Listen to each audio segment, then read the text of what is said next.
S, வீடு, schools, hotels, store room இங்கெல்லாம் partition wall கட்டணும்னாலும் இப்போ பில்டிங் ஓனர்ஸோட first choice Renocon Rapid Wall Panels. Pudukkottai மாவட்ட அனைத்து இந்திய அண்ணா திராவிட முன்னேற்ற கழகத்துடைய சார்பில் இன்றைக்கு நானும் அண்ணன் வைரமுத்து அவர்களும் மாவட்ட ஆட்சித்தலைவரை நேரில் சந்தித்து கழகத்தினுடைய பொதுச் செயலாளர் அண்ணன் எடப்பாடியார் அவருடைய ஆணைக்கிணங்க மாவட்டத்தில் நடைபெற்று கொண்டிருக்கக்கூடிய தமிழ்நாடு முழுவதும் நடைபெற்று கொண்டிருக்கக்கூடிய இந்த எஸ்ஐஆர் என்று சொல்லக்கூடிய இந்த ஸ்பெஷல் இன்டென்சிவ் ரிவிஷன் வாக்காளர் இந்த சீர்திருத்த பணி குறித்து பல்வேறு கருத்துக்களை மாவட்ட ஆட்சியருடைய கவனத்துக்கு எடுத்து சென்றிருக்கின்றோம். இந்த பணிகளை முறையாக முழுமையாக ஒவ்வொரு வீடாக யார் எந்த ஒரு வாக்காளரும் விடுபடாத அளவிற்கு, அதே போல் இரட்டை பதிவுகளை நீக்க கோரியும் இறந்தவர்களை நீக்க கோரியும், அதே போல் முகவரி இல்லாதவர்களை அதை முழுமையாக கண்டுபிடிக்க முடியலன்னா அதையும் நீக்க கோரிய அந்த பணிகள் ஏற்கனவே எலெக்ஷன் கமிஷனில் கரெக்டாக நடந்துக்கிட்டு இருக்கு. அதை இருக்கக்கூடிய சில பிரச்சனைகளை மாவட்ட ஆட்சித்தலைவர்களுக்கு கவனத்திற்கு கொண்டு சென்றிருக்கிறோம். அவர்கள் இந்த பணியை விரைவாக அந்த பணியை மேற்கொள்வதாக எனக்கு அறிவு தெரிவித்திருக்கிறார். போதிய விழிப்புணர்வு இல்லாமல் இது நடந்துகிட்டு இருக்கு. இன்னும் நிறைய பேருக்கு இதை பற்றி முழுமையாக தெரியல, அடுத்து என்ன செய்யறதுன்னு தெரியாமல் இருக்கிறது. இல்லை, உங்களுக்கு தெரியும், இன்னைக்கு எல்லா கிராமத்தில் இருக்கக்கூடிய எல்லார் மக்களுமே மிகுந்த விழிப்புணர்வோடு தான் இருக்காங்க. அதில் வாக்காளர் அடையாள அட்டை என்பது ரொம்ப முக்கியமான விஷயம். அதனால் நல்ல விழிப்புணர்வு இருக்குது. இந்த பணி இன்னும் 1 மாதம் டைம் இருக்கிறனால நம்ம முழுமையாக அரசியல் கட்சிகளும் அந்த பணியில் முழுமையாக நாங்களும் எங்களை ஈடுபடுத்திட்டு இருக்கிறோம். ஏன்னா எங்கள்கிட்ட BLA 2 இருக்கிறாங்க, அவங்களும் முழுமையாக களத்தில் இருக்கிறாங்க, துணை புரிகிறாங்க. அதனால் விழிப்புணர்வு இருக்குது. இந்த விழிப்புணர்வு மூலமாக இந்த சீர்திருத்த பணி செம்மையாக தான் நடைபெறுது. ஒரு சில இடங்களில் அது போல் இருக்கிறத நாங்கள் மாவட்ட ஆட்சியர் கவனத்திற்கும் ஏற்கனவே அங்கே இருக்க அந்தந்த RDO கவனத்திற்கும் சென்றிருக்கின்றோம்.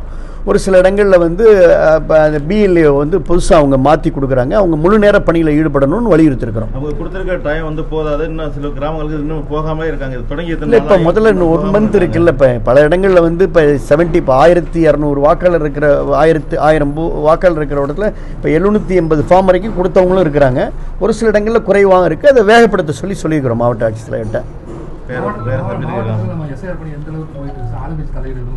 இல்லை இதில் இது இந்திய தேர்தல் ஆணையத்தின் மூலமாக நடக்கிற விஷயம். இதில் யார் தலையீடும் இருக்க முடியாது, அது தலையீடு இருக்கக்கூடாது என்பதற்காக தான் நாங்களும் மாவட்ட ஆட்சித்தலைவர் பார்த்துருக்கிறோம். இது முழுமையாக வெளிப்படையாக இந்த பணி நடைபெற வேண்டும் என்பதுதான் கோரிக்கை. அப்படி தான் நடைபெற்று கொண்டிருக்கிறது. உங்களுக்கு தெரியும், இறந்தவர்களை நம்ம வாக்காளர் பட்டியலிருந்து நீக்கி தான் ஆகணும்.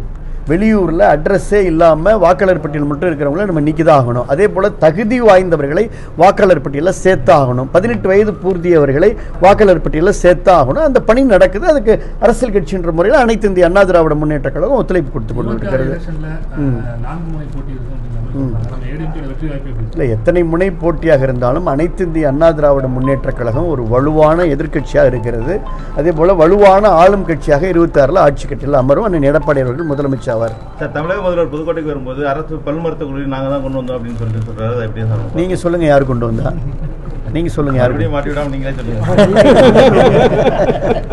அதாவது வரலாற்று சிறப்பு மிக்க திட்டங்கள் எல்லாம் நம்ம கொடுத்துருக்குறோம். அதிமுக ஆட்சியில் தான் காவிரி வைகை திட்டம், காவிரி கூட்டு குடிநீர் திட்டம் அதிமுக ஆட்சியில் தான் கொண்டு வந்தோம். அதே போல் அரசு பல் மருத்துவக் கல்லூரி அதிமுக ஆட்சியில் தான் கொண்டு வந்தோம். அரசு மருத்துவக் கல்லூரி அதிமுக ஆட்சியில் கொண்டு வந்தோம். ராணியார் மகப்பேறு மருத்துவமனை 20 கோடியில் சீமாங் திட்டம் அதிமுக ஆட்சியில் கொண்டு வந்தோம். நகராட்சி இப்போ 50 ஆண்டு நிறைவேற்ற நகராட்சியினுடைய 100ஆண்டு விழா போன்ற பல்வேறு திட்டங்கள், மிகப்பெரிய பாலங்கள், சாலைகள், அதே போல் பூங்கா எல்லாமே அதிமுக ஆட்சியில் தான் கொண்டு வரும். புதுக்கோட்டை மாவட்டம் திட்டங்களால் நிறைந்திருக்கிறது என்று சொன்னால் அதிமுக ஆட்சியில் தான் கொண்டு வந்திருக்கிறோம். அதுக்கு அடையாளமே புரட்சித் தலைவரும் புரட்சி தலைவி அம்மாவும் அண்ணன் எடப்பாடியார் தான். அது போல காவிரி வைகை குண்டாறு திட்டம் உங்களுக்கு தெரியும். அதனால நாங்கள் கொண்டு வந்த திட்டத்துக்கு இன்றைக்கு இந்த அரசு நிதி ஒதுக்கி அதை வேகப்படுத்தினாவே அதுவே பெரிய விஷயம். இல்லைப்பா, அது ராணியார் மருத்துவமனை குறித்து இப்போ மாவட்ட ஆட்சித்தலைவர்கிட்ட நான் பேசியிருக்கிறேன். அது 20 கோடி ரூபாய் திட்டத்தில் அண்ணன் எடப்பாடியார் காலத்தில் நான் சுகாதாரத்துறை அமைச்சராக இருந்த பொழுது நவீனப்படுத்தி கொண்டு வந்து அந்த மருத்துவமனையை சிறப்பாக செயல்பட்டு கொண்டிருக்கிறேன். தமிழ்நாட்டிலே மிக முக்கியமான மருத்துவமனை. அதனால் அங்கே இன்னும் நான் இப்போ கூட மாவட்ட ஆட்சித்தலைவர்கிட்ட சொன்னேன், ரெஃபரல் அவுட் அங்கேருந்து வேறு யாரையும் நோயாளிகளை வெளியில் அனுப்பாத அளவுக்கு சிறப்பாக பயணிக்கணும். அந்த மாவட்ட ஆட்சித்தலைவர் கண்காணிக்கணும். அவங்கள்ட்ட கேட்டிருக்கேன். மருத்துவர்கள்லாம் போராட்டத்தில் நிறைய கொஸ்டின் கேட்டீங்கன்னா நீங்கள் நிறைய இல்லை, அதாவது பொதுவாக அரசு நிறைய பற்றாக்குறை இருக்கிறது. அரசு அலுவலர்கள், அது வந்து அங்கன்வாடியிலிருந்து, கூட்டுறவுத்துறையிலிருந்து, பள்ளி கல்வித்துறையிலிருந்து, மருத்துவத்துறையிலிருந்து எல்லா துறையிலும் காலி பணியிடங்களை வேகமாக நிரப்புவதற்கு அரசு தேவையான நடவடிக்கை எடுக்கணும் என்று நான் வலியுறுத்துகின்றேன்.